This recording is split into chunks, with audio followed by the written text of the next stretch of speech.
তো যখন বাবা আদম নাই তখনও কাবা আসে না নাই, যখন হাওয়া নাই তখনও কাবা আসে।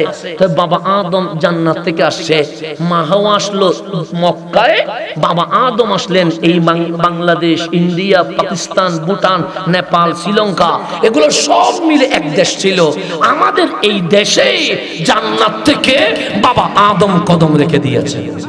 কোথায় রাখছে? শ্রীলঙ্কার জমিনে। শ্রীলঙ্কা এটা তখন শ্রীলঙ্কা ছিল না, তখন শ্রীলঙ্কা, ভুটান, নেপাল, মায়ানমার, বাংলাদেশ, ইন্ডিয়া, পাকিস্তান সবগুলো কয় দেশ ছিল? এক দেশ। ওই দেশের মধ্যে তো শরীফ আছে কে? সৈয়দুনা আদম ওই জান্নাত থেকে শ্রীলঙ্কার পাহাড়ে যে কদম রেখেছে, ওই পায়ের চিহ্ন এখনো আসে। সেখান থেকে বাবা আদম রওনা হয়েছে কাবার দিকে। আপনি তো স্যান্ডেল ছাড়া হাঁটতে পারেন না, আপনি চাঁদপুর থেকে কুমিল্লায় যাবেন, হাঁটি হাঁটি যাবেন না, আপনি সাইকেল নেবেন, নাহলে বাইক নেবেন, নাহলে সিএনজি নেবেন, না হয় বাসে উঠবেন, না হয় কারে উঠবেন, যে কোনো একটা মাধ্যমে আমরা কুমিল্লায় যাব।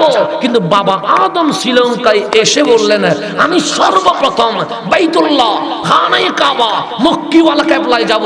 স্যান্ডেল পরে নাই, জুতা পরে নাই, ঘোড়ায় উঠে নাই, গাদায় উঠে নাই, হাতিতে উঠে নাই, শ্রীলঙ্কার জমিন থেকে হেঁটে হেঁটে 300 বছর সফর করে বাবা আদম মক্কার জমিনে রওনা হয়ে গেছে।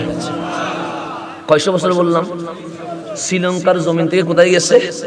কেন? কাবার জন্য। কিসের জন্য? কাবার জন্য। 300 বছর হেঁটে কোথায় পৌঁছলেন? কাবায় পৌঁছলেন। এখন বলেন, বাবা আদম যখন ছিল তখনও কাবা আসে না নাই? আছে। গভীর মনোযোগ। বাবা আদম চলে গেলেন, শীষ আলাইহিস সালাম আসলেন, তখনও কাবা আসে না নাই? আছে।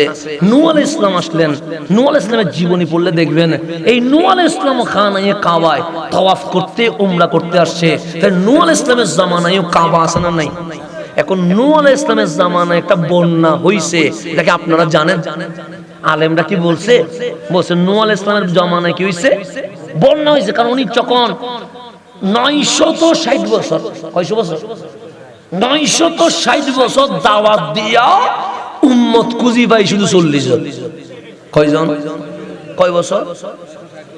আপনার মাহফিল করতেছেন কয় বছর? 18 বছর। আপনার মাহফিল করতেছেন 18 বছরে কয়বার? একবার। বছর কি প্রতিদিন হচ্ছে? 18 বছরে 18 বার মাহফিল। এখন 960 বছর একদিনও মাহফিল কি হয় নাই? বন্ধ হয় নাই। প্রতি রাতে দাওয়াত দিয়েছে। 960 বছর গ্রামে গঞ্জে, রাস্তা ঘাটে, দোকানে পাড়ে হযরত নূহ দাওয়াত দিয়া উম্মত বানাইছে শুধু 40 জন। তাহলে আপনাদের আজকে মাহফিলে 40 জন হবে না? আরো বেশি হবে না? তাহলে 40 জন চেয়ে কি হবে? বেশি হবে। আর নূহ আলাইহিস সালাম 960 বছর দাওয়াত দিয়ে পাইলেন কত? মাথা গরম হয়ে যাচ্ছে। আল্লাহরে বলতেছে, মালিক আমি কি দাওয়াতে কোনো ভুল করছি? আল্লাহ বলে, ভুল করো নাই।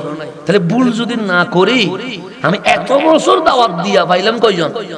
40 জন। আল্লাহ বলে, দাওয়াত দেওয়া আপনার কাজ, হেদায়েতের মালিক কে? তো আমি যাদের কলবগুলো ফোঁসা, নাফা, পরিষ্কার না, ময়লা, তাদেরকে কখনো ইসলামের জন্য কবুল। আপনি আমি যে মুসলমান হইছি, আপনার আমার তাকদীর এটা কত ভালো জানেন?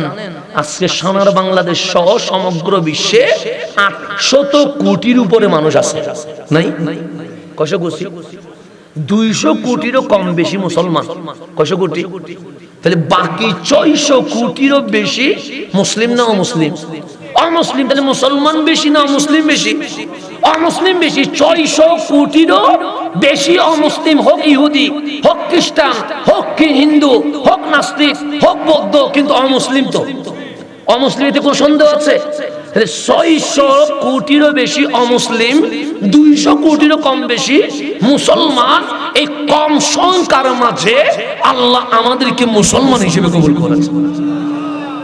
তা আমরা যদি হিন্দু হইতাম তো, বৌদ্ধ হতে পারতাম, ইহুদি, খ্রিস্টান হইতে পারতাম, কিন্তু কেন হয় নাই? এই জবাবটা আসবে। আমরাও তো হইতে পারতাম, কিন্তু আল্লাহ আমাদের কি বানাইছে?